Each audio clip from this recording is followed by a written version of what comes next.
Yo les bros, bienvenue sur Spatule Bro, je suis le chef et on se retrouve aujourd'hui pour une petite vidéo news, analyse de news. Bon, on reste dans la thématique Mandalorien, je sais pas si la review va sortir avant ou après cette vidéo news. Mais le fait est que à peine je finis de tourner la review, que je regarde un peu les news, je vois une news sur, sur The Mandalorian qui est assez intéressante. Je vous la partage ici sur le site The Direct, j'aime beaucoup ce site, j'ai découvert récemment. Alors, c'est un site ricain, en tout cas anglo-saxon comme d'habitude, parce que bon, c'est eux qui ont les news d'abord. The Mandalorian saison 3 se fait 8 première viewership. T'as vu l'accent ou pas? C'est-à-dire, ça veut dire quoi en traduisant de manière un peu plus technique, c'est que The Mandalorian, qui est censé être la série phare de Disney Plus et de Star Wars ces dernières années, a bidé en fait. Le premier épisode a plus ou moins bidé. Alors on va fouiller un peu plus dans l'article. Que c'était un peu décevant. Pourquoi? Parce que, alors déjà, par rapport à Andorre, il y a eu 50% d'audience en plus. C'est normal, Andorre, ça a été un énorme bide. À tort d'ailleurs, parce que c'était sans doute la meilleure série Star Wars qu'on a eue depuis le début, hein, tout simplement. Mais c'était très différent, ça aurait presque pas été Star Wars en fait. Je comprends que c'est pas marché, mais c'est dommage que c'était une très bonne série. Et c'est même derrière Obi-Wan Kenobi et The Book of Boba Fett. Alors en fait, j'ai envie de dire, c'est en dessous Obi-Wan Kenobi, c'est normal. Obi-Wan Kenobi, il y avait toute l'aura des films de George Lucas, il y avait le retour du cast original et tout. C'est normal que ça fasse plus le buzz. Mais le plus étonnant, c'est que ça a même moins marché que le Book of Boba Fett, qui était, mais nanardesque au possible. C'était presque le She-Hulk de l'univers Star Wars, tellement c'était de la merde, c'était horrible. D'ailleurs, c'est une des premières séries qu'on a revues sur cette chaîne. Allez voir la playlist, Masterclass, on rigole bien. Bon, on se fait chier devant la série, mais on rigole bien devant les reviews. C'est ça qui est bien. Donc ça fait 28% de moins que Obi-Wan Kenobi, et 2% de moins que The Book of Boba Fett. Bon, c'est pas non plus énorme. Et pour titre de comparaison, ils mettent aussi Loki, que son premier épisode a été plus vu de 35%. Donc en nombre de spectateurs aux États-Unis encore, hein, dans le monde après c'est autre chose, ça veut dire qu'il y a eu combien? La saison 2, le premier épisode de la saison 2 était vu à 2,14 millions de téléspectateurs, tandis que The Book of Boba Fett faisait 2,8 millions. Non, je dis de la merde, excuse-moi. Je me suis trompé dans ma lecture. The Mandalorian saison 2 et Book of Boba Fett ont été regardés respectivement par 2,8 millions de spectateurs, enfin de household, de foyer, on va dire, hein, c'est un peu comme Médiamétrie, ces conneries là, 1,5 million pour The Book of Boba Fett, et le saison 3 de Mandalorian est tombé un peu en dessous des 1,5 millions, donc ça fait quand même un gros taux de drop par rapport à la saison 2. Maintenant, il faut poser la question de pourquoi ça se pète la gueule. Bon, il propose une explication, mais moi je vais donner mon explication. D'ailleurs, ce désintérêt de Mandalorian se ressent aussi, point de vue statistique, en tant que vidéaste. Moi, je me suis dit, ouais, review de Mandalorian, banger, ça va faire des vues et tout, tu vois, ça va être bien, tu vois. En fait, non, ça fait limite moins de vues que Vinland Saga. Donc, je dis, waouh. Et j'ai même vu chez la concurrence que la chaîne référence un peu pop culture, review, tout ça, française, a priori, c'est Captain Popcorn, et même lui, il fait pas des scores de ouf, hein, sur The Mandalorian. Alors, moi, je vois au moins, on va dire, 2 raisons à ça. La première, c'est qu'il n'y a pas eu énormément de teasing ou d'annonces, hein. Moi, je l'ai vu dans les commentaires sous la première review, c'est que les gens n'étaient pas au courant que ça sortait. Alors que Disney, normalement, est plutôt connu pour être à donf sur la communication. Là, non, le truc est sorti un peu dans l'indifférence générale, et pas tellement dans l'indifférence, mais dans... Les gens ne savaient pas que ça sortait, en fait, tout simplement.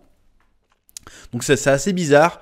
Là, ils ont fait un traitement à la Tokyo Revenger et tout, tu vois. Tokyo Revenger qu'ils osef, on peut comprendre, c'est pas de chez eux, tu vois. Mais Mandalorian, bon, là, c'est produit maison. Ils l'ont pas plus vendu que ça. Il n'y a pas eu de grosse campagne de marketing autour.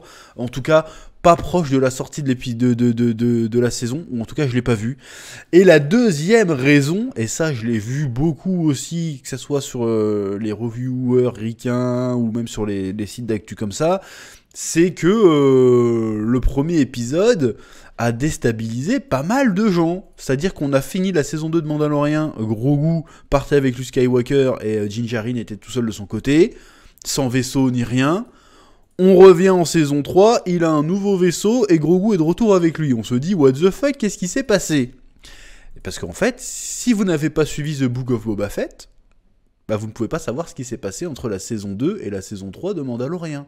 Et en plus, c'est ça qui est incroyable, c'est que dans le premier épisode, dans le récap, ils t'ont récap la saison 2, et même la saison 1, mais ils t'ont pas récap The Book of Boba Fett. C'est-à-dire que toi, qui suis que The Mandalorian, et ben en fait on te force à bouffer Book of Boba Fett, qui est une purge absolue, qui est scandaleuse, cette série. Tu te demandes comment ils ont fait avec tout l'oseille qu'ils ont pour faire une série aussi nulle, comme quoi l'oseille ça fait pas tout. Et en fait ils disent aux gens, ouais mais en fait fallait bouffer tout le... Faut pas picorer, faut manger toute l'assiette, même s'il y a du caca dedans, pour suivre l'histoire. Et je pense qu'il y a beaucoup de gens qui ont été un petit peu pris pour des cons. Genre, attends, c'est quoi cette histoire? Qu'est-ce qui s'est passé? J'ai raté tout un bout. Faut que je me tape 6 épisodes d'une série dont j'en ai rien à foutre, et qui en plus a très mauvaise réputation, de manière unanime. Il y a personne qui a dit « Ah, Boba Fett, c'était super ». Tout le monde a dit que c'était de la merde. Et donc, je pense que les gens, du coup, on drop. On fait genre, oh la flemme, je drop. C'est une théorie personnelle.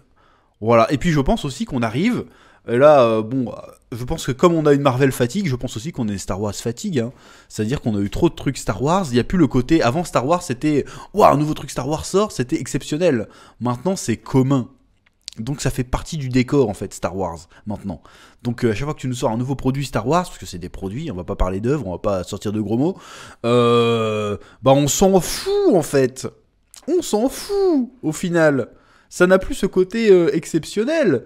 Et alors qu'ils ont réussi à fatiguer les gens, même sur leurs produits phares. The Mandalorian, à l'époque où quand c'est sorti, énorme buzz. C'était la première série Disney Plus originale, c'était la première série Star Wars.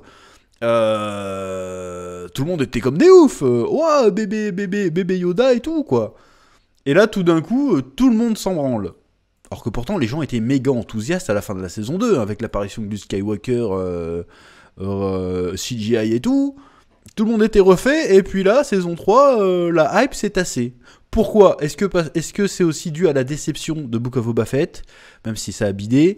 Est-ce que c'est aussi dû à la déception d'Obi-Wan Kenobi?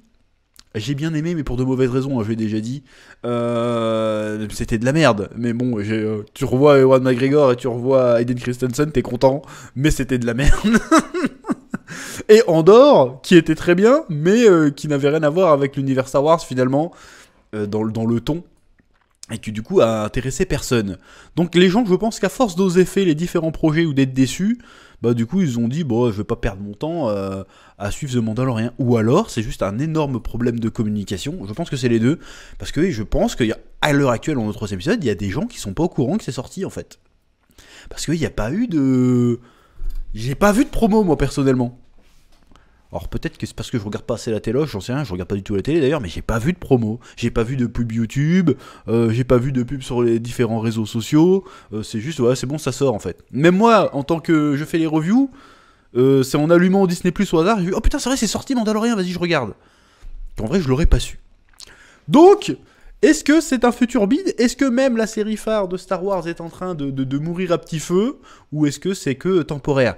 Mais après, quand on voit la gueule des 3 épisodes qu'on a eus, je me dis que, bon, peut-être qu'il faut se poser des questions aussi et tenter de remettre un peu de qualité dans tout ça. Parce que pour l'instant, l'épisode 1, il sert à rien. L'épisode 2, plutôt sympathique. Épisode 3, sachant qu'il va y avoir quoi pareil 7-8 épisodes, 9 épisodes, un truc comme ça.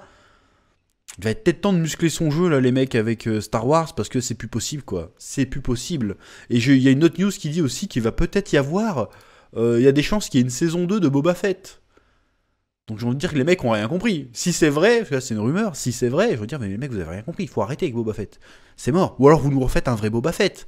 Parce que là, pour redresser la barre, vous me virez Robert Rodriguez déjà, lui, je veux plus jamais le voir toucher à un truc, lui.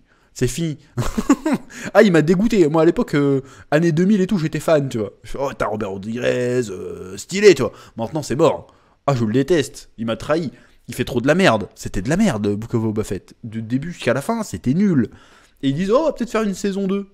Bah non, en fait. Arrêtez, en fait. Arrêtez.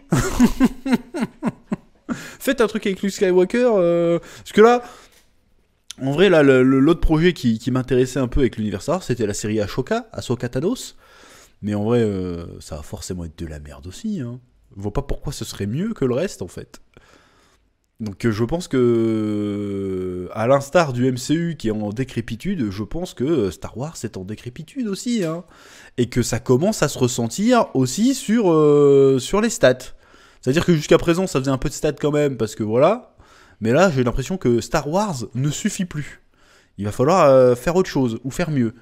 Enfin, dans les deux cas, il va falloir faire autre chose et mieux. Bref, c'est à peu près tout ce que j'avais à dire sur cette petite news. Oh, tu me donnes ton avis dans les commentaires comme d'habitude. Petit pouce bleu, abonnement, et je te dis à très bientôt pour de nouvelles vidéos sur Spatule Bro. Oui,